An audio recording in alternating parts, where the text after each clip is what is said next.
Force at matutunan ang kakayahan ng mga F-16.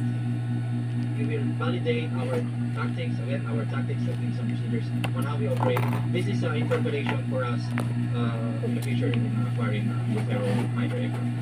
Kasama sa hanay ng TACAF ang dalawang piloto.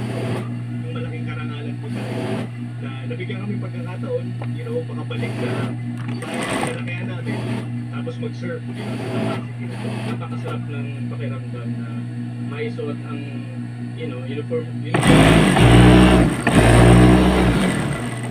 at nakakatulong kami bilang tulay para dun sa pagsasanay na ito, katulong yung mga kasama namin ngayon sa US Air Force. Unang pagkakataon